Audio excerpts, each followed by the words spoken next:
Esta tarde, hermanas y hermanos, que el Señor les bendiga. Agradezco a Dios porque me da la oportunidad de poder estar nuevamente delante de la presencia del Señor y delante de cada uno de ustedes para poder compartir el consejo de la palabra. Dios bendiga grande y poderosamente a cada uno de los hermanos y de las hermanas y amistades que se están conectando en esta tarde para poder escuchar lo que será el consejo de la palabra del Señor. Esta tarde quiero tomar un pasaje de la Escritura en el segundo libro de Samuel. Segundo libro de Samuel, en el capítulo 24. Vamos a estar leyendo versículos 1 y 2 y seguidamente del versículo 10 en adelante. La palabra del Señor dice así: Volvió a encenderse la ira de Jehová contra Israel, e incitó a David contra ellos a que dijese: Ve, haz un censo de Israel y de Judá. Y dijo el rey a Joab, general del ejército que estaba con él: Recorre ahora todas las tribus de Israel, desde Dan hasta Beerseba, y haz un censo del pueblo, para que yo sepa el número de la gente. Versículo 10. Después que David hubo censado al pueblo, le pesó en su corazón y dijo David a Jehová: Yo he pecado gravemente por haber hecho esto. Mas ahora, oh Jehová, te ruego que quites el pecado de tu siervo, porque yo he hecho muy neciamente. Y por la mañana, cuando David se hubo levantado, vino palabra de Jehová al profeta Gad, vidente de David, diciendo: Ve y di a David: Así ha dicho Jehová, 3 cosas te ofrezco. Tú escogerás una de ellas para que yo la haga. Vino pues Gad a David y se lo hizo saber y le dijo: ¿Quieres que te vengan 7 años de hambre en tu tierra? ¿O que huyas 3 meses delante de tus enemigos y que ellos te persigan? ¿O que 3 días haya peste en tu tierra? Piensa ahora y mira qué responderé al que me ha enviado. Entonces David dijo a Gad: En grande angustia estoy. Caigamos ahora en manos de Jehová, porque sus misericordias son muchas, mas no caiga yo en manos de los hombres. Oramos al Señor. Padre, en el nombre de Jesús, te doy gracias, Señor del cielo, por el privilegio que me concedes en esta tarde. Poder estar delante de tu presencia, Señor, y delante de tu pueblo, para poder honrarte, para poder bendecirte y compartir el consejo de la palabra que tú has puesto en mi corazón. Gracias, oh Dios, por tus bondades, por tu misericordia. Gracias, Señor, por la vida de aquellos hermanos, de aquellas hermanas, aquellos amigos y amigas que se están conectando, oh Señor, para poder escuchar el consejo de tu palabra. Ruego que abras el entendimiento. Ruego, Señor, que seas tú vivificando el corazón y por medio de esta palabra edificando la vida de cada uno de los que estarán pendientes de esta transmisión que ahora está en vivo, o aquellos que tendrán la oportunidad de escuchar tu palabra después. Señor de los cielos, les bendigo en el nombre de tu Hijo amado Jesucristo, rogando, Señor, que seas tú iluminando el corazón y permitiendo que esta palabra haya cabida en cada uno de ellos. Gracias, Señor Jesús. Muchas gracias, Padre bueno. Amén. Amén. Esta tarde quiero predicar la palabra del Señor bajo este título: Verdades que todos debemos conocer. Ese es el título para la reflexión de esta tarde. Dios bendiga a los hermanos que se siguen conectando. Es un privilegio estar en sintonía, primero a través de esta plataforma y también en sintonía con el Señor. Este capítulo final del segundo libro de Samuel contiene una historia que nos enseña verdades teológicas muy importantes. Y el centro de todo aquello que quiere enseñarnos es lo que es el carácter de Dios, quien se convierte en el verdadero rey de Israel y de todo el universo, y sus propósitos de redención para con el mundo son demostrados a través de lo que nos enseña la palabra. Esta historia, que fue escrita hace muchos años, tiene que ver directamente con lo que es el Evangelio y nos ayuda a comprenderlo. Por tanto, hay tres verdades importantes en este capítulo que yo deseo que juntos podamos considerar en esta tarde. La primera verdad de esas es la soberanía de Dios. Cuando nosotros comenzamos la lectura del pasaje bíblico, lo primero que nos dice en el versículo 1 es que nuevamente la ira de Dios se encendió en contra del pueblo de Israel. O sea, nuevamente Dios está enojado con su pueblo.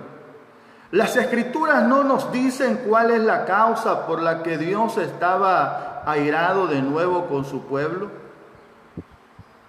Pero por lo que hemos visto a través de toda la historia bíblica y a través de toda la historia humana, nos damos cuenta que para los seres humanos es más fácil hacer lo que es desagradable delante de la presencia del Señor.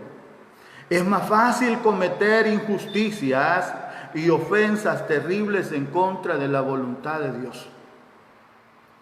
Pero sea cual sea la razón por la que Dios está enojado, en sí no lo sabemos. Pero el pasaje dice que incitó a David a hacer un censo en todas las tribus de Israel y también en Judá. Ahora, ¿hacer este censo fue malo? ¿Era una mala idea o una mala decisión, o fue precisamente solo la decisión de David? Ahora, para tratar de entender esas realidades, nosotros vamos a ver algunas pistas que nos van apareciendo en la Escritura y que pueden ayudarnos por lo menos a tener una idea más clara de lo que esto representa. Veamos lo que nos dice el libro de Éxodo, capítulo 30. Libro de Éxodo, capítulo 30, vamos a leer lo que es el versículo 11 y el versículo 12. La Biblia dice así: Habló también Jehová a Moisés diciendo: Cuando tomes el número de los hijos de Israel conforme a la cuenta de ellos, cada uno dará a Jehová el rescate de su persona, cuando los cuentes, para que no haya en ellos mortandad cuando los hayas contado. Ahí nos está enseñando la palabra del Señor cuál era la recomendación que precisamente Dios le había hecho al pueblo de Israel a través de su siervo Moisés. ¿Qué era lo que se debía de hacer? Que se debía precisamente de pagar un rescate. Dios está ordenando precisamente al pueblo que cuando se haga ese censo, se debe de pagar un precio por ese rescate, una ofrenda de expiación por cada persona censada en Israel. O sea, tenía un significado muy importante. Entonces existe la posibilidad de que el censo que nosotros vemos en el segundo libro de Samuel fuera de ese tipo, y que por alguna razón David no pagó la ofrenda del rescate, o quizás ese puede haber sido el pecado. Entonces, otra posibilidad que nosotros podemos observar es que en toda la historia del libro se está haciendo el énfasis en los débiles y en los fuertes, que los débiles deben de confiar en Dios, quien rescata precisamente al menesteroso, el Dios que levanta al humilde y avergüenza al altivo. Pero al llevar a cabo el censo, David hace contar solamente a los hombres fuertes de Israel y de Judá para saber cuántos guerreros tiene a la disposición, como puede notarse en el versículo 9 del pasaje que tenemos de base, el cual nos dice así: y Joab dio el censo del pueblo al rey, y fueron los de Israel 800,000 hombres fuertes que sacaban espada, y los de Judá 500,000 hombres. O sea, nos está mencionando, a la luz de la palabra, nosotros podemos ir observando que existen algunas ideas que pudieran como orientarnos el por qué no se ve con buenos ojos este censo que hizo el rey David.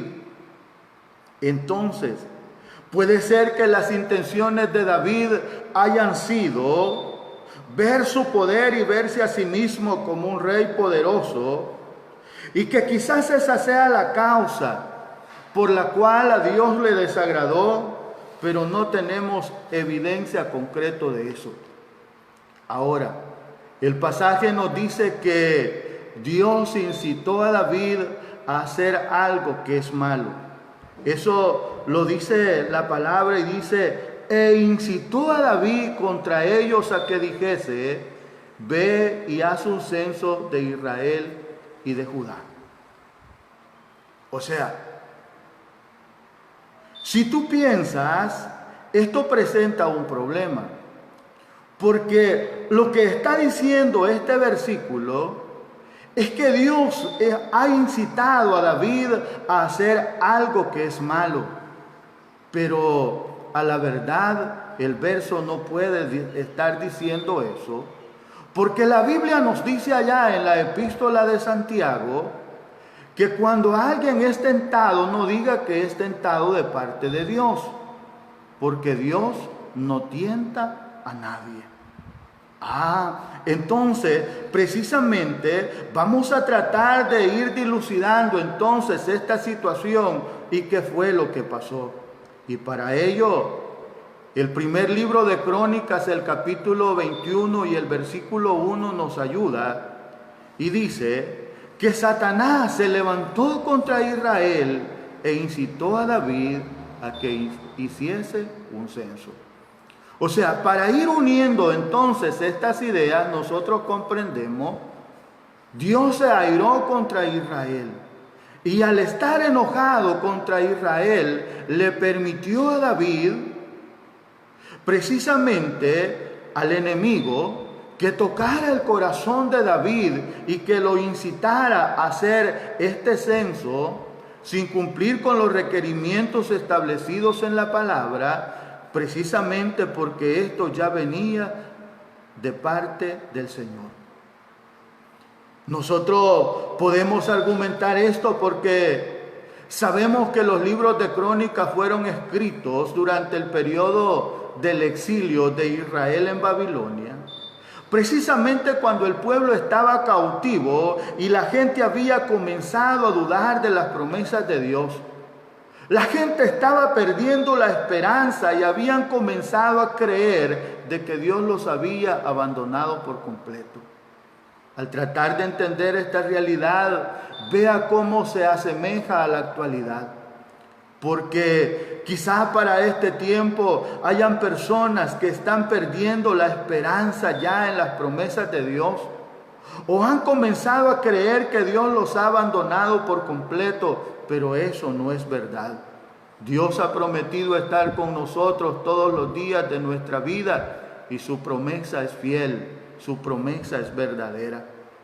Entonces el libro de Crónica está escrito con un matiz particular, con una forma diferente, con el propósito de delinear lo que son las promesas del pacto de Dios y reafirmarlas. Y cuando el cronista llega a esta historia en particular, ve que no hay problema en este pasaje y él dice que si bien es cierto Dios se airó, pero no fue él el que incitó a David a hacer el censo, sino que precisamente fue el enemigo el que lo incitó, pero todo fue permitido por Dios. Ahora bien, los reformadores y grandes teólogos de la Reforma profundizaron en este gran tema de la soberanía de Dios y escribieron en uno de los artículos de la Reforma de Fe, Confesión de Fe de Westminster, capítulo 3, dice que todo, absolutamente todo, está ordenado por Dios y aún así Él no es el autor del pecado ni es el tentador. O sea, esta situación nos lleva a nosotros a poder comprender que es Dios quien decreta todo, pero precisamente no es el que causa todo. O sea, Dios lo permite, pero existen otros medios a través de los cuales pueden suceder estas cosas. En palabras más sencillas, Dios permite el pecado, aun cuando éste esté en contra de su voluntad. Porque en un sentido poderoso, nada pasa, nada sucede sin que sea la voluntad de Dios. Hoy que estamos en este tiempo de pandemia y que este virus ha avanzado a nivel mundial, se han dado diferentes opiniones acerca del surgimiento, acerca del porqué.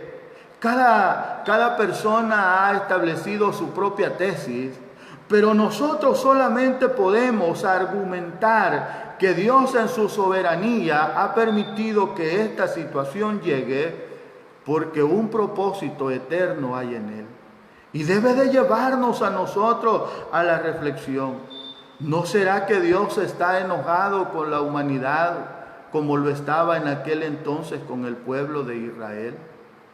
¿No será que la ira de Dios se ha vuelto a encender en contra de la humanidad por todas las acciones de injusticia, de rebelión que se han estado realizando? Y Él ha permitido que esta situación venga por causa de ese mal proceder de la humanidad.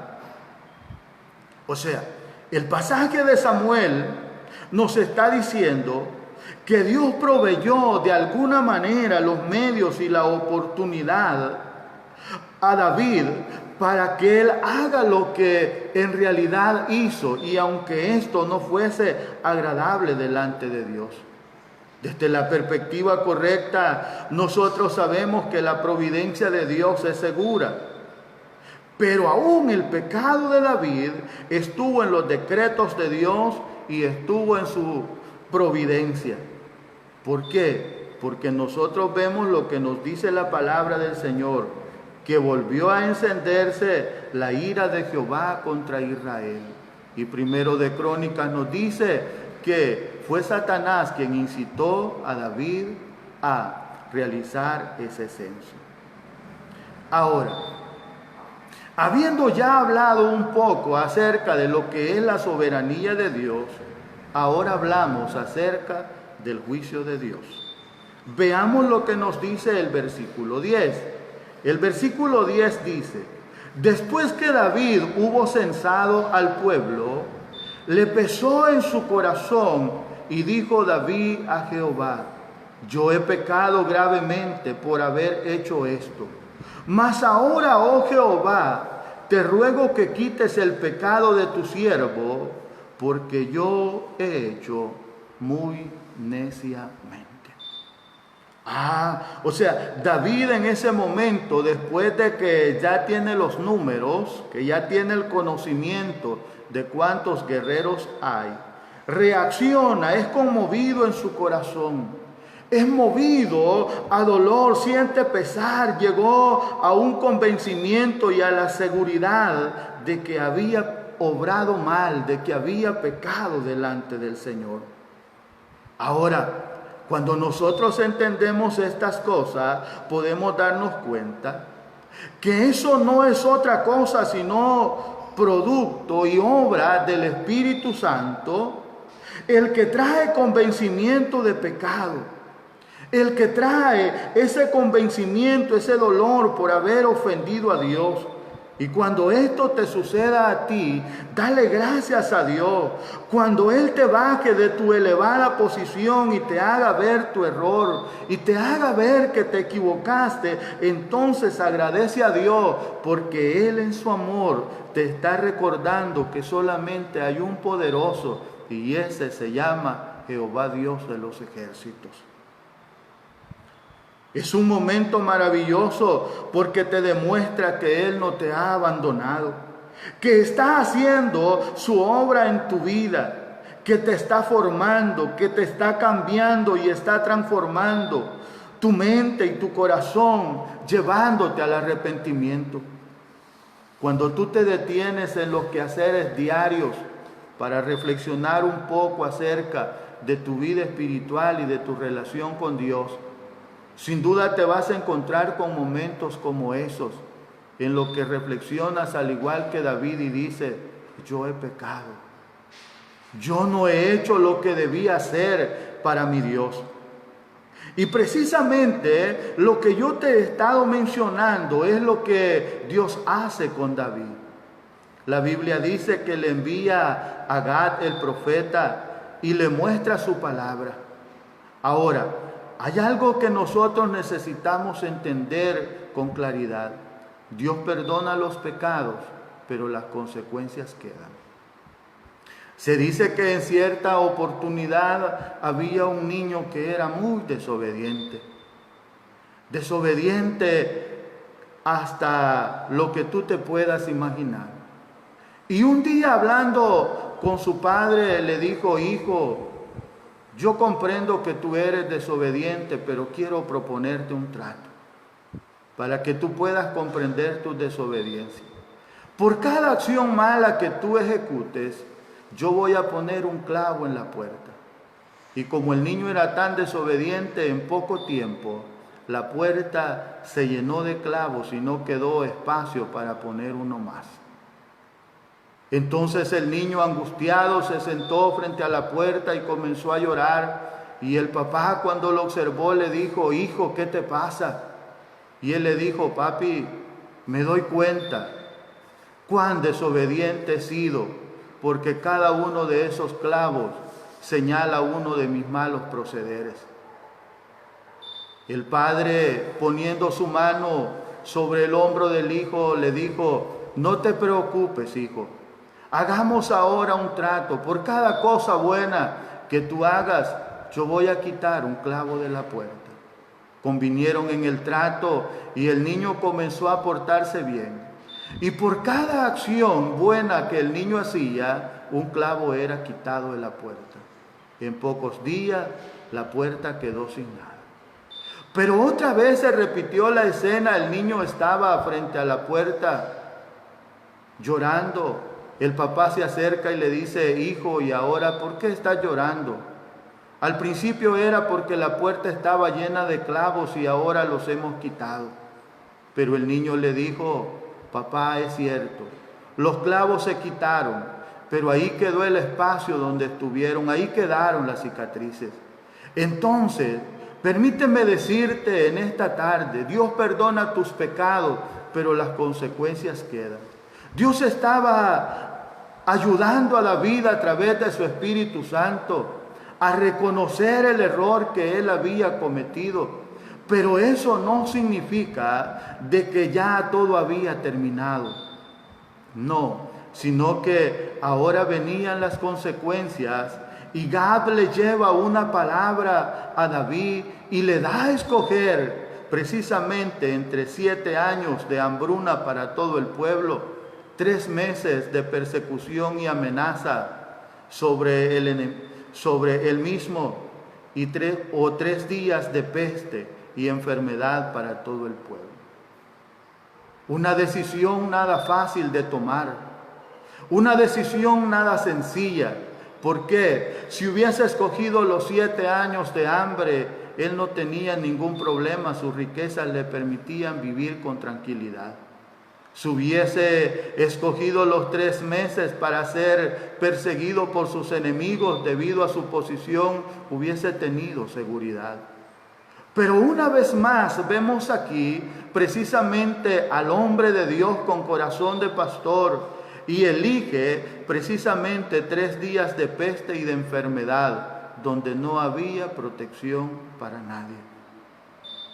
Ahora, la pregunta es, ¿qué hubiésemos elegido tú y yo?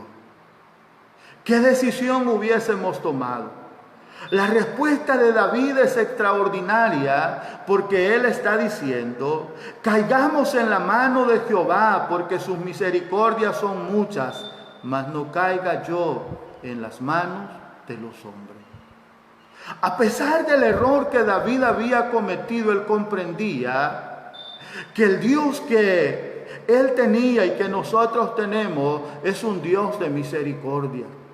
Es un Dios bueno, es un Dios fiel, es un Dios que es movido a la compasión. Por eso Él dice, caigamos en las manos de Jehová, porque muchas son sus misericordias. ¿Saben lo que es esto?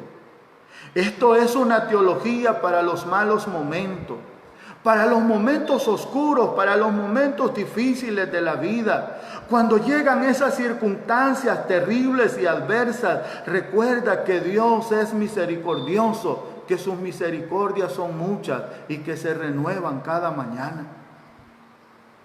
Esta palabra debe de motivarnos a nosotros para saber que tenemos un Dios compasivo, un Dios que es fiel, un Dios que no nos desampara, un Dios que no nos deja, aunque estemos enfrentando situaciones difíciles. Tal vez en tu vida hay áreas en las que han estado desordenadas. Tal vez has estado viviendo de manera que tú sabes que no son agradables a Dios ni a la voluntad del Señor. Pero al igual que David, tú puedes decir, caiga yo en las manos del Señor, porque sus misericordias son muchas. ¿Sabes lo que dice la Biblia? La Biblia dice que si confesamos nuestros pecados, Él es fiel y justo para perdonarnos y limpiarnos de toda maldad. O sea que la soberanía de Dios permite que las cosas sucedan. Y en medio del juicio, a través de su Espíritu Santo, nos redarguye. Entonces, la Biblia dice que viene la peste sobre la nación de Israel. Viene la peste sobre la nación de Israel y precisamente en un solo día murieron 70,000 personas.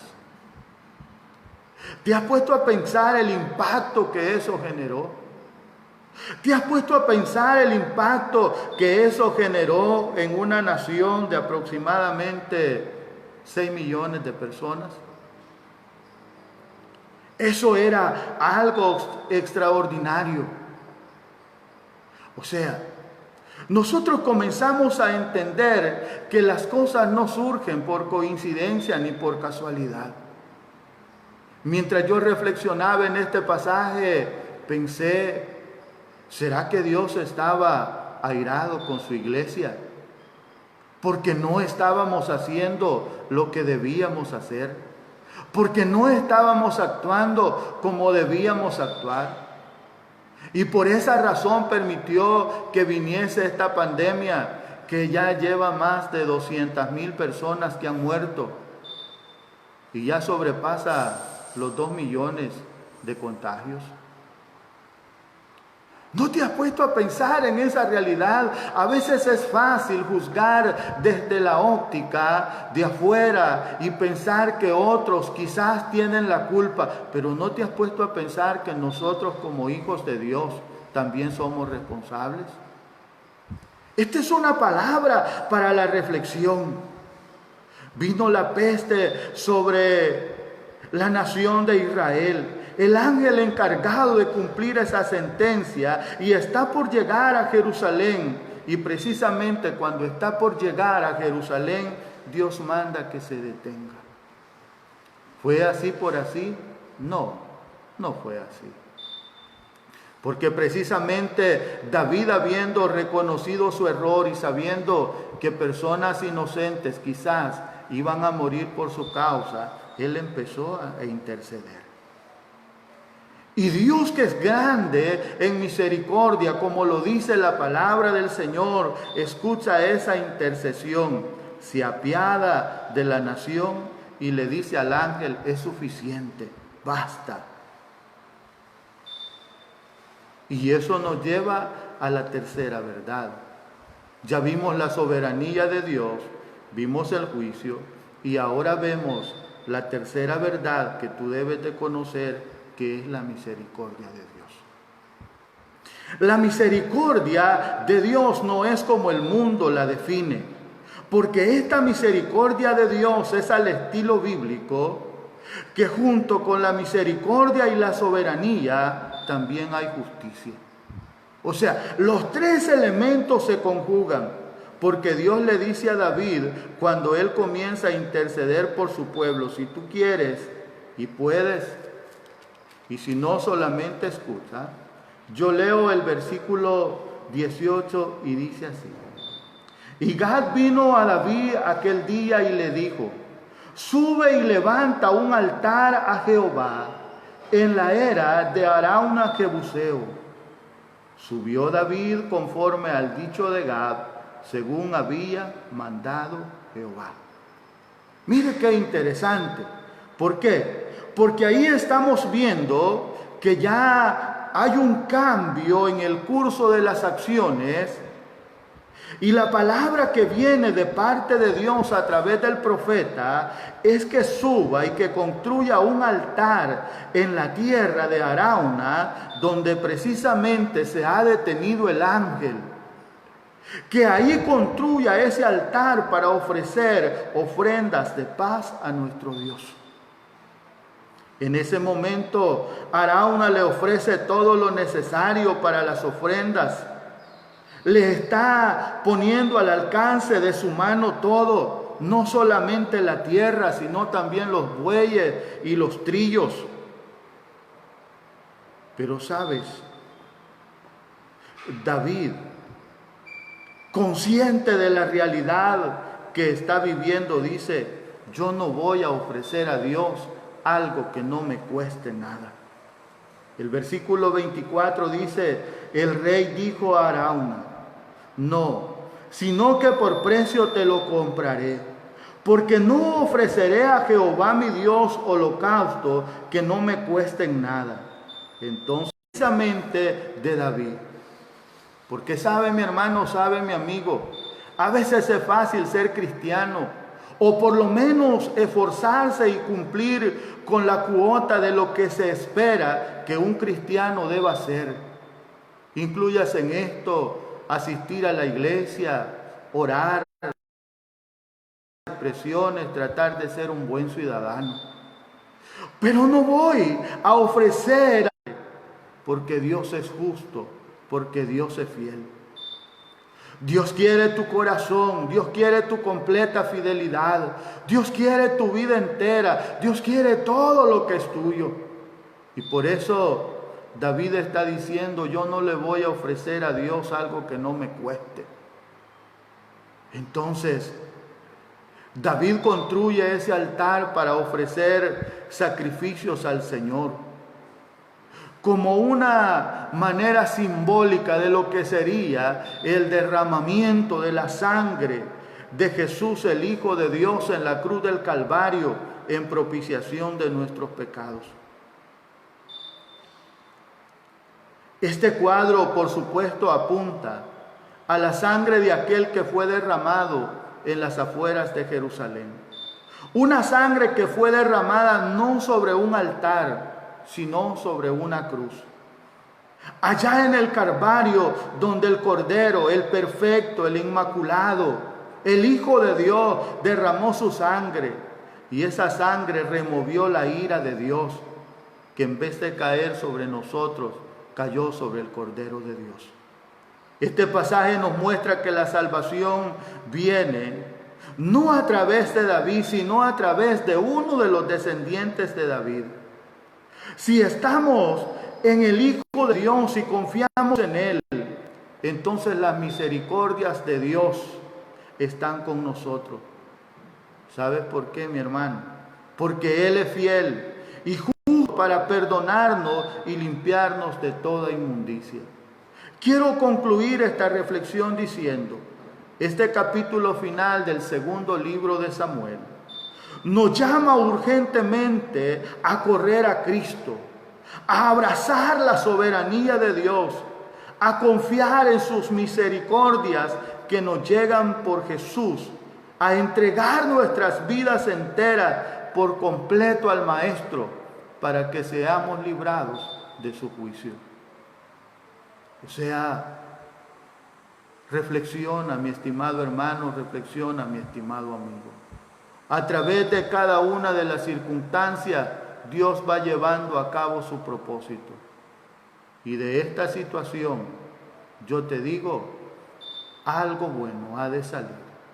Así que te animo a seguir adelante, a seguir confiando en el Señor, porque la victoria es nuestra.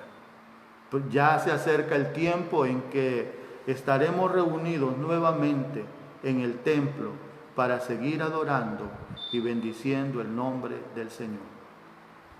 Dios bendiga a todos los hermanos que han estado conectados, escuchando la palabra del Señor. Dios bendiga las amistades. Dios bendiga a todos los que tendrán la oportunidad de verlo, quizás en repetición. Oramos al Señor, Padre, en el nombre de Jesús. Te damos gracias, Señor de los cielos, por la bendición que nos has regalado en esta tarde de poder compartir el consejo de tu palabra. Ruego a ti, Espíritu de Dios, que bendigas a cada una de las familias que son parte de la Iglesia de Dios aquí en el Cantón La Paz de Bolívar. Que seas tú, mi Dios amado, bendiciéndolos, cubriéndolos con tu gracia, respaldándolos con tu Espíritu Santo. Que tú estés bendiciendo, Señor, a cada una de las personas que nos están siguiendo en esta página. Que estés bendiciendo, Señor, a todos aquellos que tendrán la oportunidad de escucharnos en otros lugares. Padre, les bendecimos en el nombre de Jesús. Rogamos que tu Espíritu Santo esté tocando sus corazones, bendiciendo sus vidas y también su familia. Padre, te damos gracias en el nombre de Jesús. Muchas gracias, mi Señor y Rey. Amén. Amén. Bendiciones para todos mis amados hermanos. Dios les bendiga.